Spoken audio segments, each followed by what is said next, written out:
앵무새 죽이기 제4장. 나머지 수업 시간들도 첫날보다 더 나을 것이 없었다. 참으로 끝없는 프로젝트로 그 프로젝트는 서서히 한 단위로 발전했고 그 단위에서 엘라베마주는 나에게 집단역학을 가르치기 위해 엄청난 양의 도화지와 크레용을 소비했다. 하지만 주 정부의 선의에도 불구하고 헛된 노력이었다. 내가 1학년을 마칠 때쯤에는 제모빠가 듀이 십진법이라고 말한 그 교수법이 학교 전체에 퍼졌다. 그래서 그것을 다른 교수법과 비교해 볼 기회조차 빼앗겨 내 주위를 돌아볼 수밖에 없었다. 집에서 공부한 아빠와 삼촌은 모르는 것이 없었다. 한 사람이 모르면 다른 한 사람은 알고 있었다. 게다가 아빠가 지난 몇 년 동안 한 번도 낙선되지 않고 주의회 의원으로 뽑혀 일하고 있다는 사실도 빼놓을 수 없었다. 우리 선생님들이 선량한 시민이 되는데 필수 조건이라고 생각하는 바로 그 적응이라는 것도 없이 말이다. 반은 십진법 교수법으로, 반은 바보모자 교수법으로 교육을 받은 오빠는 혼자서나 집단에서나 효과적으로 잘해나가는 것처럼 보였다. 하지만 오빠는 좋은 본보기는 아니었다. 인간이 고안해낸 어떤 개인교수 제도도 오빠가 책을 가까이 하는 것을 막을 수 없었기 때문이다.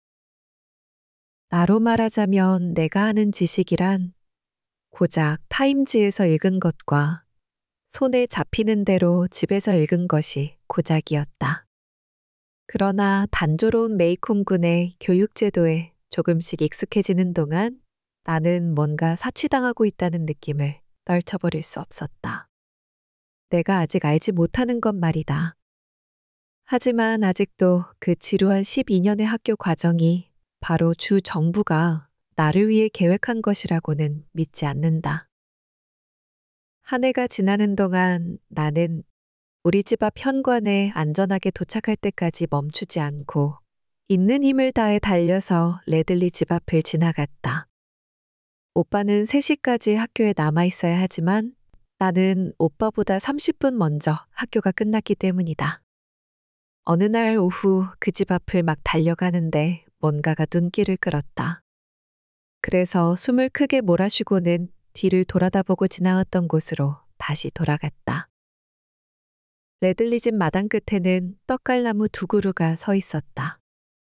그 뿌리가 옆길까지 뻗어 있어 길이 울퉁불퉁했다. 그중 한 나무에서 뭔가가 내 시선을 끌었던 것이다. 내 눈 높이 바로 위에 은박지 비슷한 것이 옹이구멍에 꽂힌 채 오후 햇살을 받으며 나에게 윙크를 하고 있었다. 발꿈치를 들고 다시 한번 주위를 살펴본 뒤 구멍 속에 손을 집어넣자 포장지가 벗겨진 추잉껌 2개가 나왔다. 가능한 빨리 입속에 집어넣고 싶은 충동을 느꼈지만 내가 지금 어디에 서 있는지를 깨달았다. 그래서 집으로 달려가 앞 현관에서 그 전리품을 자세히 살펴보았다. 껌은 금방 산 것처럼 신선해 보였다. 흥흥거리고 냄새를 맡아보아도 별 이상이 있는 것 같지 않았다. 혀로 핥아본 뒤 잠시 기다렸다. 생명의 이상이 없자 입속에 쑤셔 넣었다. 리글리 회사의 더블민트 껌이었다. 오빠가 집에 와서는 그 껌 어디서 났느냐고 물었다. 그래서 주웠다고 대답했다. 스카웃, 주운 건 절대로 먹어선 안 돼. 땅에 떨어져 있지 않고 나무 속에 있었단 말이야. 정말이라니깐. 저기, 저 나무 위에 걸려 있었어. 학교에서 돌아오는 길에 주웠지. 당장 뱉지 못해. 나는 껌을 뱉었다. 어쨌든 껌맛이 점점 없어지던 참이었다. 오후 내내 그걸 씹고 있었는걸? 그런데도 아직 죽기는커녕 아프지도 않잖아. 저기 있는 저 나무에는 손을 대선 안 된다는 걸 몰라? 손만 대도 죽게 될 거란 말이야. 오빠는 언젠가 손으로 그 집을 만졌잖아. 그것하고는 달라. 어서 가서 입속을 헹구고 와. 지금 당장 말이야. 알아듣겠어? 싫어. 그러면 입속에 있는 껌맛이 없어지게 될 텐데. 시키는 대로 안 하면 캘퍼니아 아줌마에게 이를 거야. 캘포니아 아줌마와 실랑이를 벌이는 것보다는 차라리 나을 것 같아 오빠가 시키는 대로 했다. 무슨 까닭인지는 몰라도 학교에 다니던 첫 해 우리 두 사람의 관계에 큰 변화가 일어났다. 캘포니아 아줌마가 폭군처럼 군림하고 부당하게 내 일에 간섭하는 일이 이제는 일상적인 불만을 털어놓는 정도로 줄어들었다. 때로는 크게 문제를 일으켜도 아줌마는 화를 내지 않고 그냥 넘어가기 일쑤였다. 여름이 다가오고 있었다. 오빠랑 나는 조바심을 내며 여름이 오기를 기다렸다. 여름은 우리가 가장 좋아하는 계절이었으니까. 방충망을 친 뒤쪽 현관에 있는 간이 침대에서 잠을 자거나 나무집에서 잠을 청하기도 했다. 여름철에는 맛있는 것도 지천으로 널려 있고 바싹 마른 대지에는 온갖 색깔이 펼쳐졌다. 하지만 무엇보다 여름에는 딜이 있었다. 학기가 끝나는 마지막 날 학교 당국은 우리를 일찍 집으로 보냈고 오빠랑 나는 함께 집으로 돌아왔다. 딜이 내일쯤 올 거야. 어쩌면 내일 모레 올지도 모르지. 미시시피는 우리보다 하루 늦게 방학하니까. 레들리 집에 서 있는 떡갈나무에 이르렀을 때 나는 추인검을 발견한 옹이진 구멍을 100번도 넘게 손가락으로 가리켰다. 내가 거기서 그것을 발견했다는 사실을 오빠에게 믿게 하려고 말이다. 그런데 지금 나는 또 다른 은박지를 가리키고 있는 게 아닌가? 스카웃, 저기 보인다. 저기 보인다니까. 오빠는 주위를 돌아보고는 손을 뻗쳐서 반짝이는 작은 꾸러미를 집은 뒤 조심스럽게 호주머니 속에 넣었다. 우리는 집으로 달려가 앞 현관에서 추잉검을 싸는 은박지로 꾸린 작은 상자 하나를 꺼내서 쳐다보았다. 자주색 벨벳으로 쌓인 결혼 반지를 넣는 것 같은 상자인데 작은 고리가 달려 있었다. 오빠가 작은 고리를 열어젖히자 그 안에는 잘 문질러 광을 낸 동전 2개가 포개져 있었다. 오빠가 그것을 자세히 살펴보았다. 인디언 얼굴이 새겨져 있어. 1906년도에 나온 거야. 스카웃, 또 하나는 1900년 거구. 정말로 오래된 동전들이란 말이야. 1900년 거야. 그렇다면 잠깐 조용히 해봐. 내 생각엔 말이야. 오빠, 그곳이 누군가 물건을 숨겨두는 데라고 생각하는 거지? 아니야. 우리 말고는 그곳을 지나가는 사람이 별로 없어. 어른들을 빼놓고는 말이야. 어른들이라면 물건을 숨기는 장소가 필요 없겠지.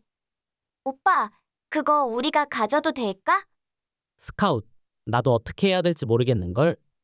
누구에게 돌려줘야 한담? 아무도 그곳을 지나가지 않는다는 건 분명한데 말씀이야.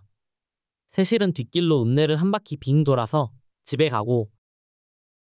우리 거리의 맨 끝쪽 우체국 옆에 사는 세실 제이콥스는 레들리 집과 헨리 라파이트 듀보스 할머니 집을 피해가기 위해 학교에 오갈 때마다 왕복 1마일을 더 걸어 다녔다. 듀보스 할머니는 우리 집에서 위쪽으로 2번째 집에 살았다. 이웃 사람들은 듀보스 할머니가 가장 심술궂은 할머니라고 입을 모았다. 오빠도 아빠가 곁에 없을 때는 그 집 앞을 지나가려고 하지 않았다. 오빠, 어떻게 할 작정이야? 소유권을 주장할 주인이 없다면 주운 사람이 임자였다. 어쩌다 동백꽃을 딴다든지 모디의 킨슨 아줌마 젖소에서 따뜻한 젖을 짜먹는다든지 누군가의 머루를 따먹는 것쯤은 우리의 윤리적 문화의 일부로 통했지만 돈은 사정이 달랐다. 오빠가 말했다. 이렇게 하기로 하자. 계약할 때까지 우리가 가지고 있는 거야. 그러고 나서 사람들에게 그게 누구 것인지 물어보기로 하자. 어쩌면 버스 타고 다니는 어떤 애 것인지도 몰라. 오늘 학교에서 집에 가는 일에 정신이 팔려 그만 잊어버렸는지도 모르잖아. 이건 분명히 누군가의 것이야. 어떻게 이렇게 반들반들하게 닦았을까? 잘 보관했던 거야. 맞아. 하지만 왜 추인검을 그런 식으로 놓아두었을까? 그렇게 두면 오래 가지 않을 텐데 말이야. 스카웃, 나도 몰라. 하지만 이 물건은 누군가에게 중요한 물건일 거야. 오빠, 어째서? 근데 말이야, 인디언 얼굴이. 글쎄, 그 동전은 인디언들이 사용하던 거야. 진짜로 마술 동전이지. 행운을 가져다주는 동전이란 말이야. 뜻하지도 않게 통닭이 생기는 정도가 아니지. 오래 살 수도 있고, 건강하게 될 수도 있고, 육주 시험에 합격할 수도 있고. 이건 누군가에게 아주 중요한 물건이야. 내 트렁크 속에 넣어둬야지. 자기 방에 가기 전에 오빠는 레들리 집을 오랫동안 쳐다보았다. 뭔가를 다시 골똘히 생각하는 듯 했다. 이틀 뒤 딜이 영광의 빛을 받으며 도착했다. 레이첼 아줌마가 메이콤에 한 대밖에 없는 택시를 타고 메이콤 정션으로 마중 나갔다. 그는 식당 차에서 저녁을 먹었고 베이 세인트 루이스에서 두 쌍둥이가 밧줄에 묶인 채 차에서 내리는 것을 보았다는데 아무리 그럴 리 없다고 해도 자기 이야기가 맞다고 우겨댔다. 셔츠까지 단추를 채운 볼썽사나운 푸른색 반바지를 벗어버리고 벨트가 달린 진짜 반바지를 입고 있었다. 키는 같았지만 전보다 조금 뚱뚱해졌다. 자기 아빠를 만났다고 했다. 딜의 아빠는 우리 아빠보다 키가 더 크고 뾰족한 검은 콧수염을 기르고 있으며 엘렌은 철도 회사의 사장이라고 했다. 잠깐 엔지니어를 도와주었지. 딜이 하품을 하며 말했다. 딜 엉망이었겠지. 자, 그 얘긴 그만 집어치우고 오늘 무엇하고 놀까? 톰과 샘과 뒷놀이 하자. 자, 그럼 앞마당으로 가자.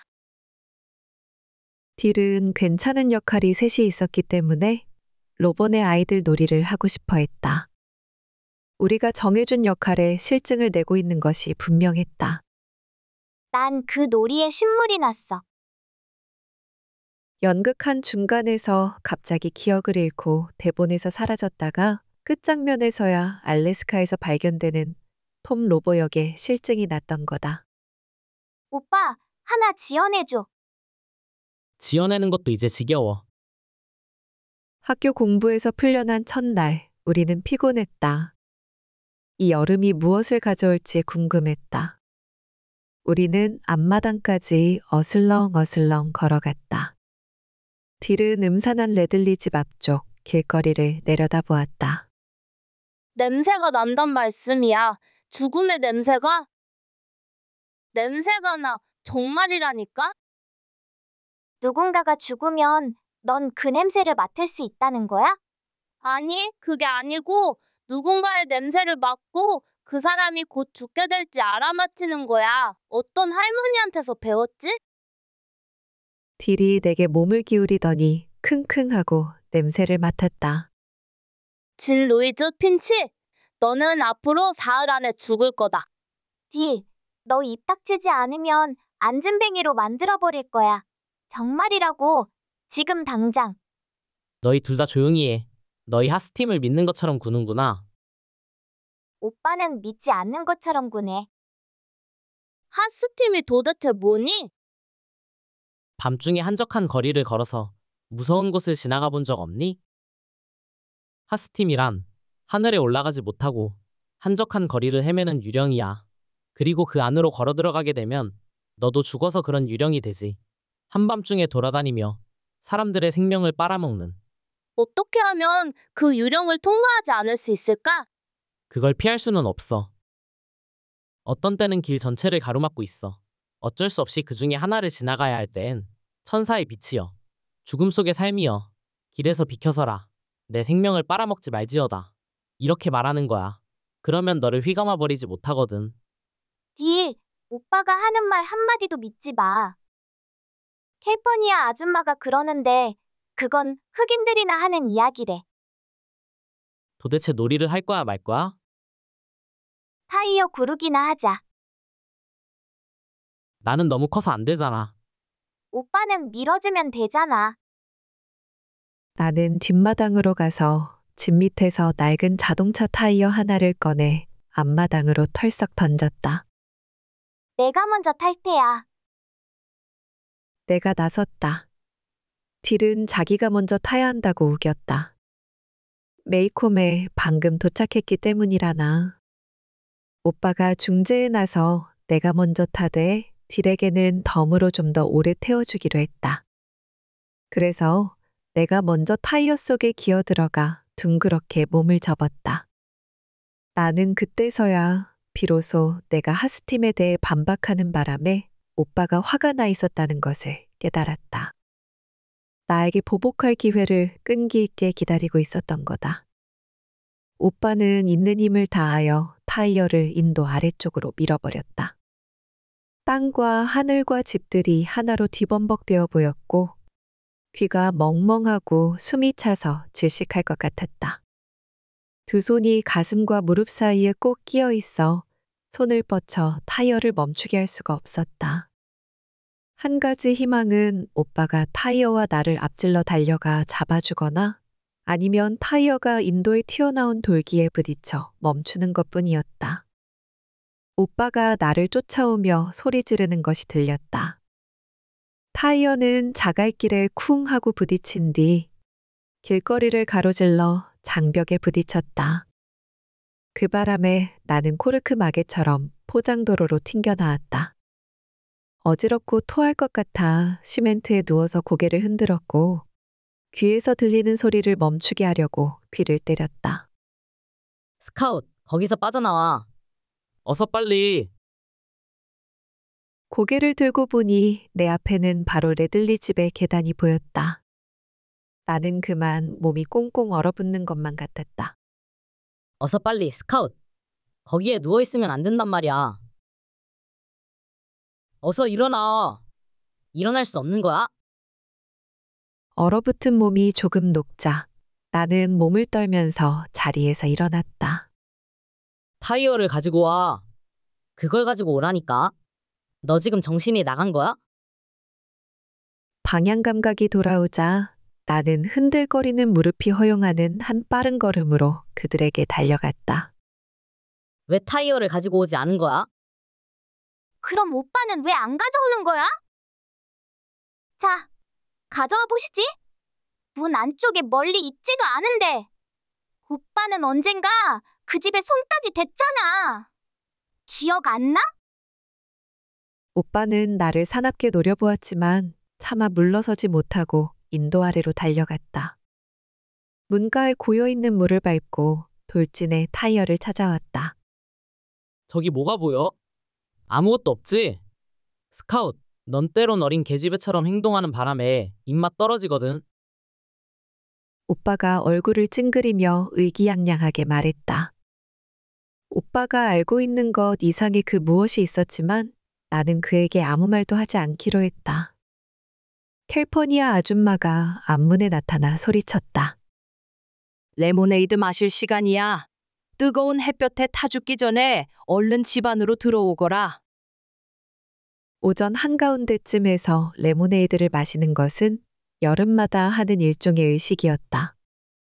캘퍼니아 아줌마는 피처와 유리컵 3개를 현관에 올려놓고는 아줌마의 일을 하러 들어갔다. 오빠의 눈에 난 것은 그다지 걱정이 되지 않았다. 레모네이드가 그의 기분을 다시 돌려놓을 것이기 때문이었다.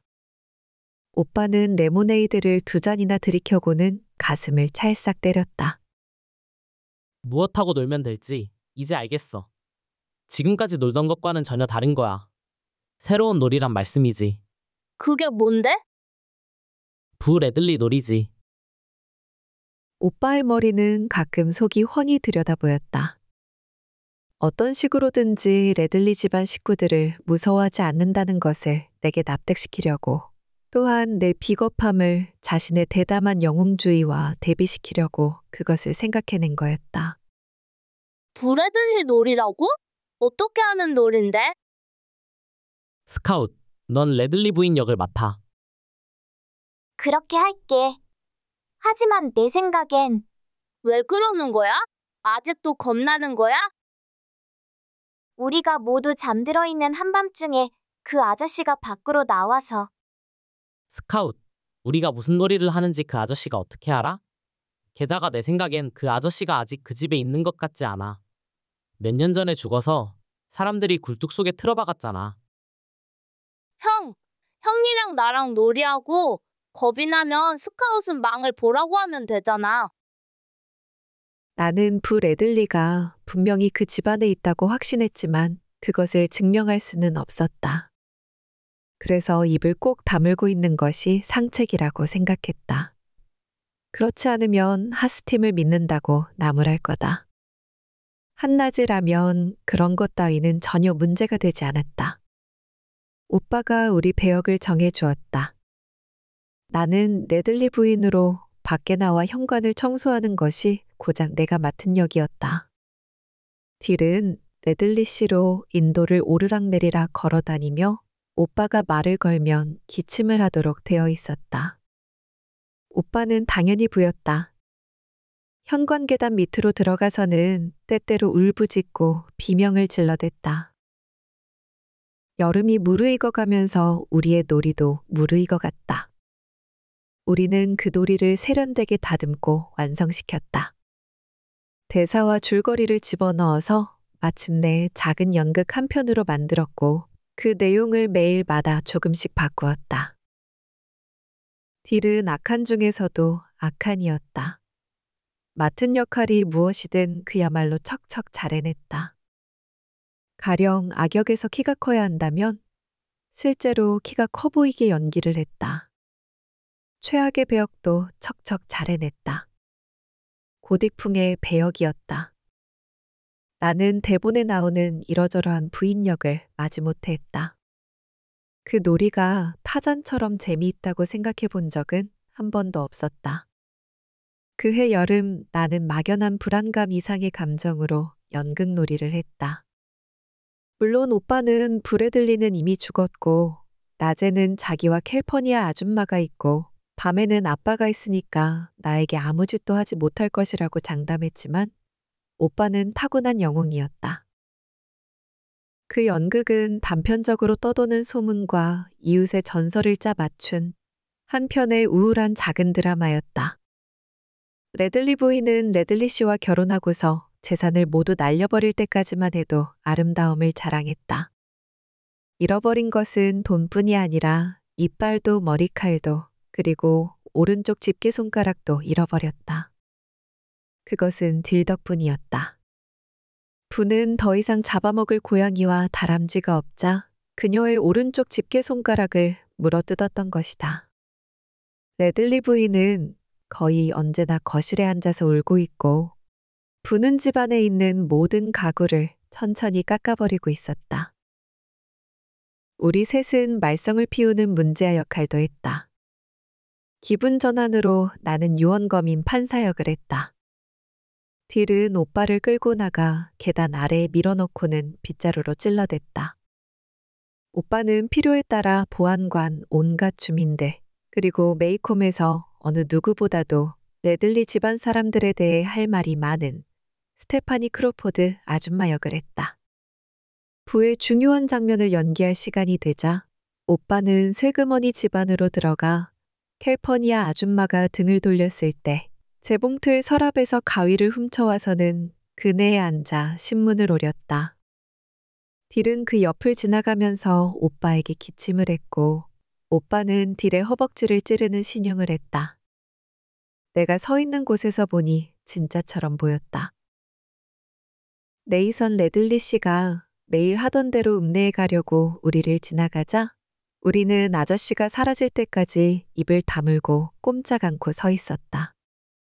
아저씨가 의심을 품었다면 우리를 어떻게 할지 궁금했다. 이웃 사람 중 한 사람이 나타나면 우리는 하던 놀이를 멈췄다. 한 번은 모디 에킨슨 아줌마가 길거리 건너편에서 울타리 손질용 가위를 공중에 높이 쳐든 채 우리를 쳐다보았다. 하루는 부산을 떨며 1인 가족의 제2권 25장을 연기하고 있었다. 그래서 아빠가 인도에서 돌돌만 잡지 한 권으로 무릎을 치며 우리를 쳐다보고 계신지 미처 몰랐다. 해는 정오를 알렸다. 너희 지금 무슨 놀이하고 있는 거냐? 아무것도 아니에요. 오빠가 말을 피하는 것만 보아도 우리 놀이가 비밀이라는 것을 알 수 있었다. 그래서 나는 잠자코 있었다. 그 가위 가지고 도대체 무엇을 하고 있는 거지? 신문지는 왜 오리고 있고? 오늘 신문이라면 혼내줄 테다. 아무것도 아니에요. 무엇이 아무것도 아니란 말이지? 아빠, 아무것도 아니란 말씀이에요. 그 가위 이리 가져오너라. 가위는 가지고 노는 장난감이 아니야. 너희들 혹시 레들리 집안과 관계 있는 놀이를 하는 거냐? 아빠, 아니에요. 그게 아니기를 바란다. 아빠는 짧게 말씀하시고는 그냥 집으로 들어가셨다. 오빠, 입 다물어. 아빠는 지금 거실에 계셔. 우리가 하는 말을 들으실 수 있다고. 마당으로 안전하게 돌아와서 딜이 오빠에게 놀이를 계속할 수 있겠냐고 물었다. 모르겠어. 아빠는 놀지 말라고는 말씀하지 않으셨는데. 오빠, 내 생각으론 아빠가 아무래도 아시는 것 같아. 그럴 리 없어. 알고 계셨다면 그렇다고 말씀하셨을 거야. 나는 확신할 수 없었지만 오빠는 내가 계집애가 되어가고 있다고, 계집애들이란 늘 있지도 않은 일을 상상하고 그래서 사람들이 계집애들을 그렇게 싫어하는 것이라고 말했다. 계집애처럼 행동할 거면 가서 다른 애를 찾아 놀라고도 했다. 좋아. 오빠가 계속 그런 식으로 군다면 어디 두고 봐. 아빠가 도착한 것이 그 놀이를 그만두고 싶은 두 번째 이유였다. 첫 번째 이유는 타이어를 타고 레들리 앞마당으로 굴러간 그날 일어난 일 때문이었다. 머리가 빠개지고 토할 것 같고 오빠가 소리를 지르는 가운데에서도 나는 또 다른 소리를 들었던 것이다. 그 소리는 너무 나지막해서 인도에서라면 들을 수 없었을 거다. 집안에서 누군가가 웃고 있는 소리가 들렸던 것이다.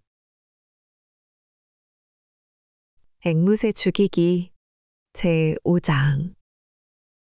내가 귀찮게 조르는 바람에 예상했던 대로 마침내 제모빠가 굴복하고 말았다.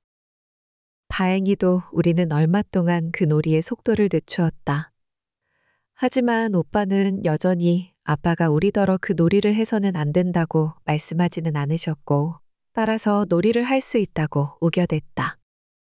아빠가 놀이를 하지 말라고 말씀하셨어도 오빠는 아마 다른 방법을 생각해냈을 거다. 단순히 배역의 이름을 바꾸어 버리면 어떤 연극을 해도 꾸중을 듣지 않을 거라고 말이다. 딜은 이 계획에 전적으로 찬성했다. 제모빠 뒷공무니를 졸졸 따라다니는 딜은 어쨌든 점차 골칫거리가 되어가고 있었다. 초여름에 나더러 결혼하자고 말해놓고는 금방 잊어버렸다. 말하자면 제 것이라고 말뚝을 박아놓았다는 거다. 내가 자기가 사랑하는 유일한 애인이라고 말하고 나서도 금방 나를 무시해버렸다. 2번이나 늘씬하게 때려주었지만 아무 소용이 없었다. 딜은 점점 더 오빠와 가까워졌다. 계획을 꾸미느라 둘이서 나무집에 올라가 이틀을 꼬박 보냈고 3번째 인물이 필요할 때에만 나를 불렀다. 하지만 나는 그들의 무모한 계획에는 얼마 동안 냉담한 반응을 보였다. 계집애라고 부르는 것에 속이 상해 그해 여름, 나머지 해질녘 시간은 거의 대부분 모디 에킨슨 아줌마네와 편관에서 아줌마와 함께 앉아 있었다. 오빠랑 나는 철쭉꽃 화단에만 들어가지 않으면 늘 모디 아줌마의 앞마당을 자유롭게 뛰어다닐 수 있었다. 하지만 아줌마와의 관계는 좀 애매했다. 오빠랑 딜이 놀이 계획에서 나를 따돌릴 때까지는 어디까지나 이웃에 사는 또 다른 아줌마에 지나지 않았다. 물론 아줌마는 비교적 자상한 분이었지만 말이다. 아줌마네 잔디밭에서 놀 수 있고 정자에 뛰어오르지만 않으면 아줌마의 머루를 따먹을 수 있으며 넓은 뒷마당을 뒤집고 다닐 수 있다는 것은 오디 아줌마와 맺은 무언의 약속이었다.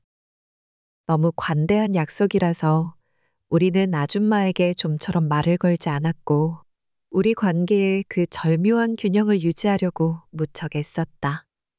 하지만 잼과 딜이 그런 식으로 행동하는 바람에 나는 더욱 아줌마와 가까워지게 되었던 것이다. 모디 아줌마는 자기 집을 무척이나 싫어했다. 집안에서 보내는 시간은 모두 낭비하는 시간이라는 거였다. 아줌마는 과부로 낡은 밀짚 모자에 남자 작업복을 걸치고 꽃밭에서 일하다가도 5시에 목욕을 한 뒤 여왕 같은 아름다움으로 현관에 나타나 길거리에 군림하는 카멜레온 같은 분이셨다. 아줌마는 하나님의 땅에서 자라는 것이라면 무엇이든지, 심지어는 잡초까지도 사랑했다. 그런데 여기에는 딱 한 가지 예외가 있었다. 아줌마가 마당에서 향부자 잡초 잎사귀를 발견이라도 하면 그것은 마치 2번째 마른강 전투와도 같았다. 주석통을 들고 달려가 그 잡초 밑부터 제초제를 뿜어댔다. 아줌마 말로는 너무나 독해서 비켜서지 않으면 우리도 모두 죽을 수 있다고 했다. 왜 뽑아내지 않으세요? 키가 3인치도 안 되는 잡초 잎사귀를 가지고 그렇게 길게 전투를 벌이는 것을 보고 내가 물었다. 얘야, 그걸 뽑아버린다고? 아줌마는 힘없이 축 처진 싹 하나를 들어 올리더니 작은 줄기를 엄지손가락으로 비볐다. 아주 작은 낫 알들이 흘러나왔다. 향부자 잡초 한 줄기면 온 마당을 다 망칠 수 있어. 여기 좀 보려무나. 가을이 되면 말라 비틀어지고 바람이 불면 메이콤군 사방으로 날아가 버린단다. 모디 아줌마의 얼굴 표정을 보면 아줌마는 그런 일이 일어나는 것을 구약성서에 나오는 역병에 빗대는 듯 했다. 아줌마의 말투는 메이콤 군의 주민치고는 화끈했다. 아줌마는 우리를 부를 때 성과 이름 모두를 부르셨고 웃을 때에는 위쪽 송곳니에 박힌 작은 금조각이 보였다. 내가 감탄하며 나도 그런 이빨을 갖고 싶다고 말하자 아줌마는 자 여기를 봐 하고 말했다. 그러고는 우리의 우정을 굳게 다지는 애정의 제스처로 혀를 한번 차더니 의치를 꺼내셨다. 오빠와 딜이 계획을 세우다가 잠시 쉴 때마다 모디 아줌마는 그들에게도 친절히 대해주었다. 우리는 모디 아줌마가 지금까지 우리에게 숨겨둔 솜씨덕을 톡톡히 보았다. 아줌마는 이웃에서 가장 맛있는 케이크를 만드셨다. 우리가 아줌마에게 비밀을 털어놓을 때마다 아줌마는 항상 큰 케이크 하나와 작은 케이크 3개를 만드시고는 길 건너 쪽을 향해 소리쳤다. 잼 핀치, 스카웃 핀치, 찰스 베이커 해리스, 여기로 오렴. 재빨리 달려가서 손해본 적은 한 번도 없었다. 여름철의 해질녘은 길고도 평화롭기 그지없었다. 가끔 모디 아줌마랑 나는 아줌마네 현관에 조용히 앉아서 해질 무렵 하늘이 노란색에서 핑크색으로 바뀌는 모습을 바라보곤 했다. 제비가 이웃집 지붕 위로 낮게 날아 학교 위로 사라지는 모습도 바라보았다. 어느 날 저녁에 내가 물어보았다. 아줌마, 부 레들리 아저씨가 아직 살아있다고 생각하세요? 그의 이름은 아서야. 아직 살아있단다. 아줌마가 대답했다. 아줌마는 참나무로 만든 큼직한 의자에서 천천히 몸을 흔들었다. 미모사 냄새를 맡을 수 있니? 오늘 저녁은 마치 천사의 숨결 같은 냄새가 나는구나. 네, 아줌마. 그런데 그걸 어떻게 아세요? 얘야, 무엇을 어떻게 안다는 거니? 아서 아저씨가 아직도 살아있는지 말이에요. 섬뜩한 질문이구나. 어쨌든 섬뜩한 화제야.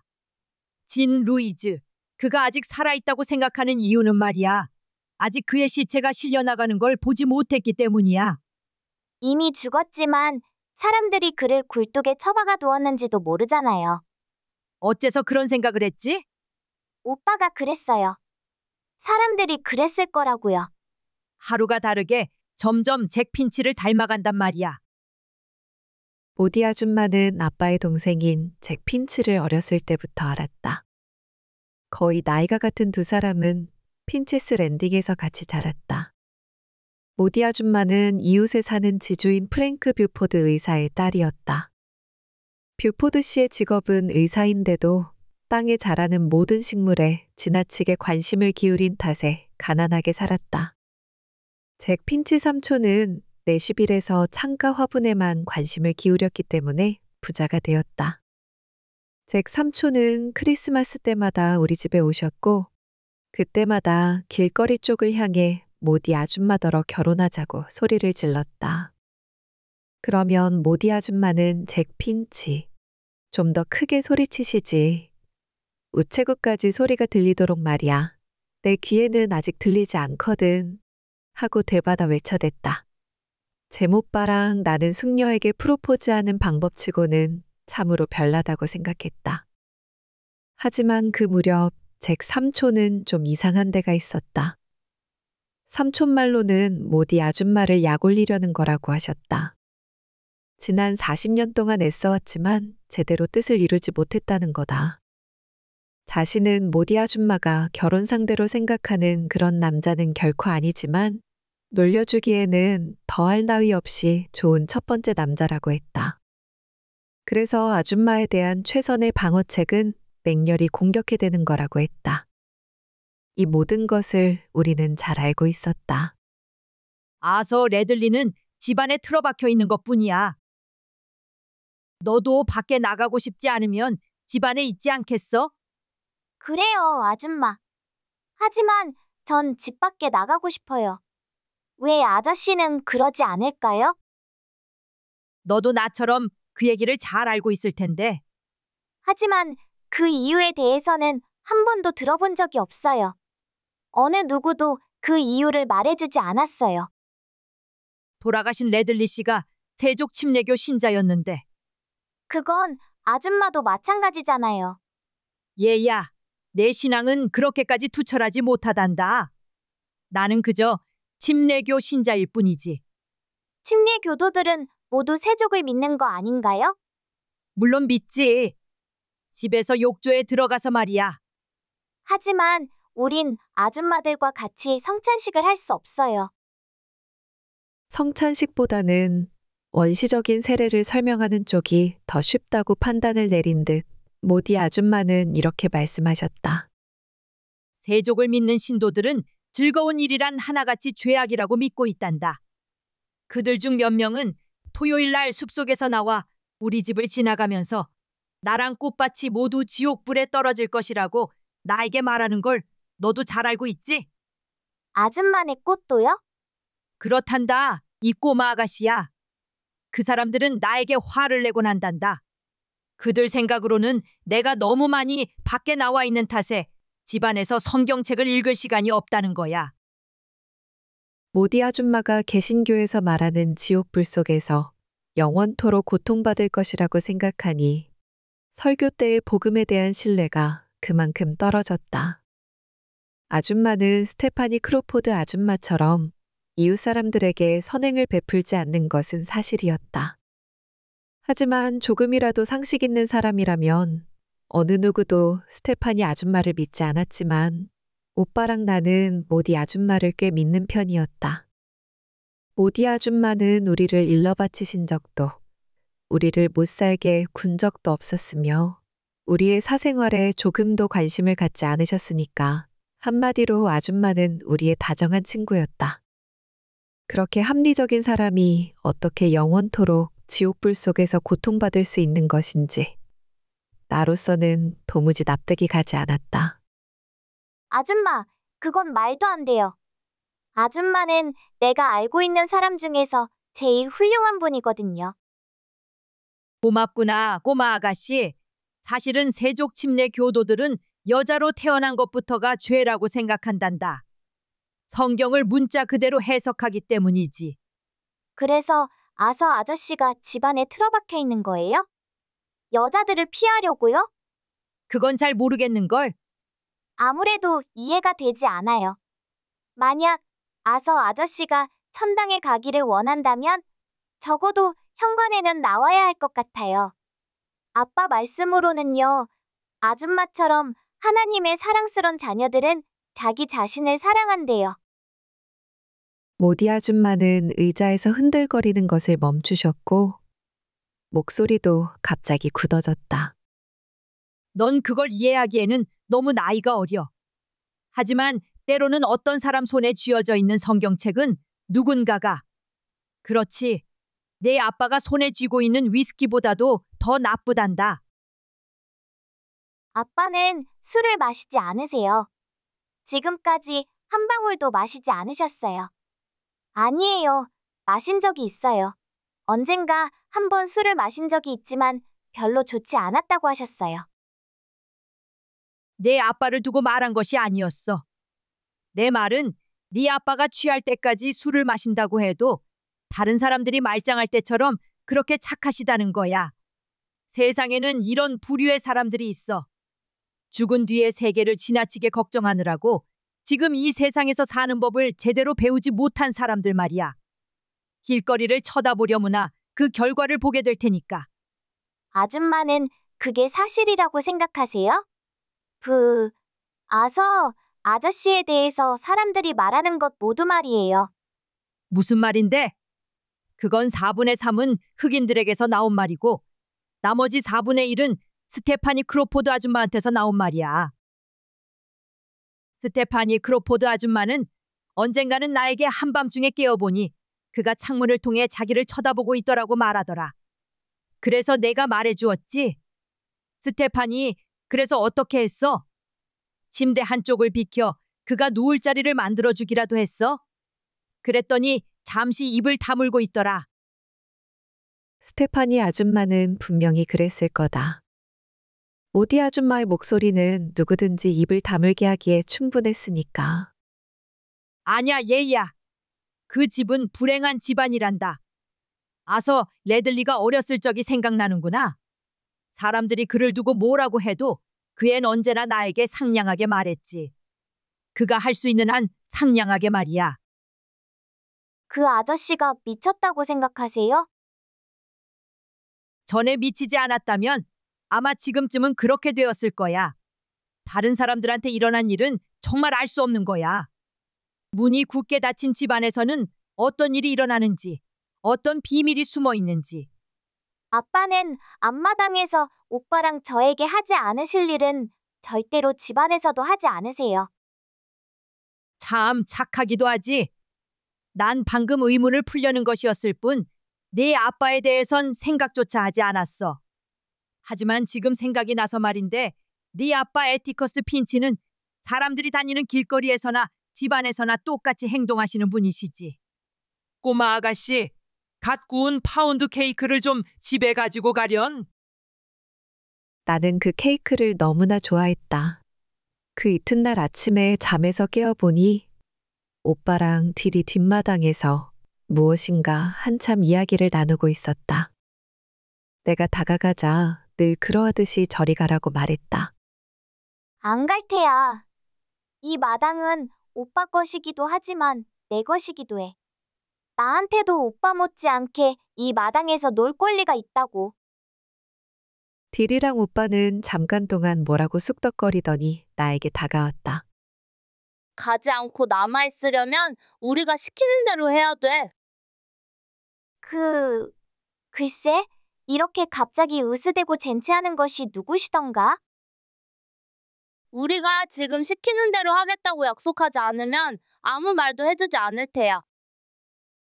넌 밤사이에 어른이 된 것처럼 말하는구나? 좋아, 그게 뭔데? 우린 지금 부 레들리에게 편지를 보내려고 해. 지금 당장에 말이야? 나는 갑자기 반사적으로 일어나는 공포감을 억제하려고 했었다. 모디 아줌마가 그렇게 말하는 것은 좋았다. 아줌마는 어디까지나 나이도 많으시고 현관에 느긋하게 앉아 계실 수 있었으니까. 하지만 우리는 사정이 달랐다. 오빠는 낚싯대 끝에 쪽지를 매달아 덧문을 통해 그것을 밀어넣으려고 했다. 누군가 나타나면 딜이 종을 울리기로 되어 있었다. 딜이 오른손을 들어 올렸다. 우리 엄마가 쓰시던 식사 시간을 알리는 은종을 쥐고 있었다. 그 집 옆쪽으로 돌아갈게. 어제 길 건너 쪽에서 보니까 덧문이 열려 있었거든. 적어도 창틀 위에 밀어넣을 순 있을 것 같아. 오빠, 넌 이제 이 일에 가담했어. 그만둘 수 없다고. 그러니까 잠자코 있어. 이 새침대기야. 알았어. 알았다니까. 하지만 망을 보지는 않을래. 오빠, 만약 누군가가 아냐, 그렇게 해야 해. 그 집 뒤쪽 끝을 망봐. 딜은 집 앞쪽과 길거리, 위쪽을 망볼 거야. 누가 오면 딜이 종을 울릴 거야. 알겠어? 좋아. 그런데 뭐라고 썼어? 아저씨에게 가끔 집 밖으로 나와서 집안에서 무엇을 하고 있는지 말해달라고 아주 정중하게 부탁드렸어. 우리는 절대로 아저씨를 해치지 않을 것이며 아저씨에게 아이스크림을 사주겠다고 말이야. 모두 정말 미쳤어. 아저씨는 우릴 죽여버릴 거야. 그건 내 아이디어야. 아저씨가 밖으로 나와서 우리와 함께 조금이라도 앉아있는다면 기분이 훨씬 좋아질 거야. 아저씨가 기분이 나쁜지 어떻게 아는 거지? 글쎄, 100년 동안 고양이 밖에는 먹을 것 없이 집안에 갇혀 있다면 넌 어떤 기분이 들겠니? 분명히 아저씨는 여기까지 길게 수염을 기르고 있을 거야. 너희 아빠처럼 말이지? 우리 아빠는 수염을 기르지 않으셔. 아빤 생각난다. 전에 말했잖아. 내가 기차를 타고 출발할 때는 내 아빠가 검은 수염을 기르고 있었다고 말이야. 하여튼 지난 여름에 수염을 밀어버리셨거든. 그것을 증명할 편지도 가지고 있어. 나에게 $2도 보내셨단 말씀이야. 계속 말해보시지. 너한테 승마 경찰복까지 보내시지는 않았고? 근데 그건 배달이 안 되었거든. 안 그래? 어디 계속 입을 놀려봐, 이 자식. 딜 해리스는 지금까지 내가 들어본 중에서 가장 허풍을 떠는 애였다. 몇 가지 예를 들어보면 우편 비행기를 타고 17번이나 하늘을 날아보았다는 얘기며 노바스코시아에 가보았다는 얘기며 코끼리를 봤다는 얘기며 자기 할아버지가 조 윌러 육군 준장인데 자기에게 칼을 남겨주었다는 얘기 따위다. 너희들 조용히 해. 오빠는 집 밑에 기어 들어가서는 노란색 대나무 막대를 하나 가지고 나왔다. 이 정도 길이라면 인도에서 닿지 않을까? 그 집에 가서 손을 댈 만큼 용감한 사람이라면 낚싯대를 사용할 필요가 없을 텐데. 그냥 앞문에 가서 노크를 하는 게 어때? 이건 다르단 말이야. 몇 번이나 말해야 알아듣겠어. 딜은 주머니에서 종이 한 장을 꺼내 그것을 오빠에게 주었다. 우리 셋은 조심스럽게 그 낡은 집을 향해 걸어갔다. 딜은 마당 앞 모퉁이에 있는 전봇대에 남아 있었고 오빠랑 나는 그 집 옆과 평행으로 나 있는 인도 아래로 다가갔다. 나는 오빠 뒤쪽으로 걸어가서는 커브길을 볼 수 있는 곳에 서 있었다. 아무것도 보이지 않아. 그림자도 안 보인단 말이야. 오빠는 인도 위쪽으로 딜을 쳐다보았고 딜은 고개를 끄덕였다. 오빠는 쪽지를 낚싯대 끝에 매달고는 마당을 가로질러 그가 고른 창문을 향해 낚싯대를 밀었다. 낚싯대는 길이가 몇 인치나 모자랐고 오빠는 힘 닿는 데까지 허리를 구부렸다. 오빠가 너무 오랫동안 찌르는 동작을 하는 걸 보고는 나는 망보던 자리를 포기하고 오빠가 있는 곳으로 갔다. 낚싯대에서 쪽지를 떨어뜨릴 수가 없어. 그걸 떨어뜨린다 해도 제자리에 있게 할 수 없고. 스카웃, 길 아래쪽으로 어서 돌아가. 나는 자리로 다시 돌아와서는 커브길을 돌아 텅 빈 길 쪽을 바라다 보았다. 가끔 오빠를 돌아보기도 했다. 오빠는 참을성 있게 쪽지를 창문턱에 올려놓으려고 했었다. 그 쪽지가 땅바닥에 떨어지면 오빠는 그것을 다시 치켜 올렸다. 마침내 나는 부 레들리가 그 쪽지를 받는다 해도 그걸 읽을 수 없을지 모른다는 생각이 들었다. 내가 길거리 아래쪽을 쳐다보고 있을 때 종소리가 들렸다. 어깨를 움츠린 채 나는 피 묻은 이빨을 드러낸 부 레들리의 모습이 보이려니 하고 뒤를 돌아다 보았다. 그런데 보이는 것이라곤 아빠의 얼굴에 대고 딜이 있는 힘을 다해 종을 울려대는 모습뿐이었다. 오빠의 얼굴이 너무 끔찍하여 나는 차마 그것 보라고 말할 용기조차 나지 않았다. 오빠는 인도 위에 낚싯대를 질질 끌며 터벅터벅 걸어왔다. 종을 그만 울리지 못할까? 딜은 종의 추를 잡았다. 침묵이 흐르는 동안 나는 딜이 종을 다시 울렸으면 하고 바랐다. 아빠는 모자를 뒤통수 쪽으로 젖히고는 두 손을 엉덩이 위에 올려놓으셨다. 잼, 너 지금 무슨 짓을 하고 있는 거냐? 아무것도 아니에요, 아빠. 그러지 말고 어서 말해봐. 우리는 레들리 씨에게 뭔가를 전해주려고 하고 있었어요. 전해주려고 하던 게 무엇이지? 그저 편지예요. 어디 보자. 오빠는 더러운 종이 조각 하나를 내밀었다. 아빠는 그것을 받아 읽으려고 하셨다. 왜 레들리 씨를 나오게 하려는 거지? 아저씨가 우리를 즐겁게 해줄지 모른다고 생각했어요. 아빠가 쳐다보자 딜은 입을 꼭 다물었다. 아빠가 오빠에게 말씀하셨다. 잼, 난 지금 너에게 뭔가를 말하려고 한다. 그것도 딱 한 번만 말이다. 그 아저씨를 괴롭히지 말아라. 너희 둘도 마찬가지야.